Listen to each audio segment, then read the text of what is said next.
Chief justice of India DY Chandrachud ने एक interview में अपने पिता का फैसला बदलने को लेकर खुलकर बात की है। उन्होंने कहा, कोई फैसला देने से पहले आपको जज के रूप में अपने दिमाग की सुननी होती है। NDTV से बात करते हुए उन्होंने कहा कि आने वाले सालों में न्यायपालिका में भी आधुनिकता देखने को मिलेगी, इस पर काम भी हो रहा है। हालांकि उन्होंने जोर देकर कहा कि आम नागरिकों की सुविधा के लिए न्यायपालिका को आधुनिक बनाना है। क्या बातचीत हुई, आपको विस्तार से बताते हैं। इकोनॉमिक्स में पढ़ाई कर CJI के पद तक पहुंचने के सवाल पर CJI ने भारत के 19वें मुख्य न्यायाधीश जस्टिस ES वेंकटरमैया का जिक्र करते हुए कहा, ये उनको मेरा यूनिक ट्रिब्यूट है। वे सुप्रीम कोर्ट के स्कॉलर जज रहे थे। आज ES वेंकटरमैया की स्मृति में इस व्याख्यान में लेक्चर देकर मैं खुद को सम्मानित महसूस कर रहा हूँ। National law school of India university Bengaluru में जस्टिस वेंकटरमैया की स्मृति में आयोजित एक व्याख्यान में शामिल होने CJI चंद्रचूड़ पहुंचे थे। जस्टिस वेंकटरमैया की बेटी justice BV Nagarathna supreme court की जज हैं और भारत की पहली महिला मुख्य न्यायाधीश बनने की कतार में हैं।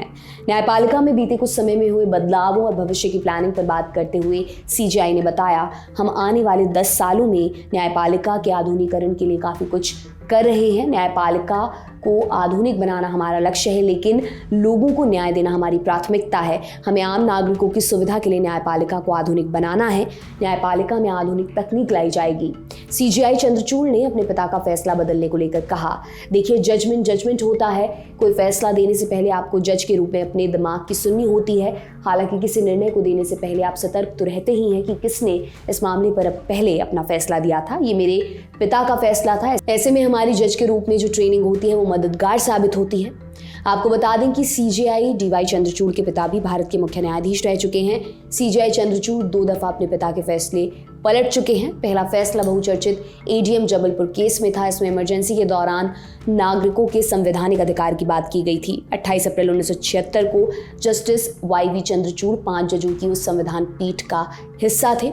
इस दौरान पीठ ने 4/1 के बहुमत से फैसला सुनाया था कि इमरजेंसी के दौरान सभी मौलिक अधिकार निलंबित हो जाते हैं और नागरिक अपनी सुरक्षा के संवैधानिक अधिकार के लिए अदालत का रुख नहीं कर सकते हैं। दूसरा मामला 1985 का है। तत्कालीन चीफ जस्टिस YV चंद्रचूड़ ने धारा 497 की वैधता को बरकरार रखा था। ये धारा एडल्ट्री से जुड़ी थी। इसके तहत अगर कोई मर्द किसी दूसरी शादीशुदा औरत के साथ उसकी सहमति से शारीरिक संबंध बनाता है तो पति की शिकायत पर इस मामले में पुरुष को अडल्ट्री कानून के तहत आरोप लगाकर मुकदमा चलाया जा सकता था। लेकिन जब ये मामला सुप्रीम कोर्ट में रिव्यू के लिए आया तो उनके बेटे जस्टिस DY चंद्रचूड़ ने इस फैसले को पलट दिया, जो उस वक्त सुप्रीम कोर्ट में 5 जजों की पीठ का हिस्सा थे। जस्टिस DY चंद्रचूड़ ने अपने पिता के फैसले को पलटते हुए कहा कि हमें अपने फैसलों को वर्तमान समय के हिसाब से प्रासंगिक बनाना चाहिए। आपके लिए ये तमाम जानकारी लेकर आए थे हमारे साथी दीपेंद्र गांधी। मेरा नाम दिव्यांशी सुमराव है। आप देखते रहिए दी लल्लन टॉप। शुक्रिया।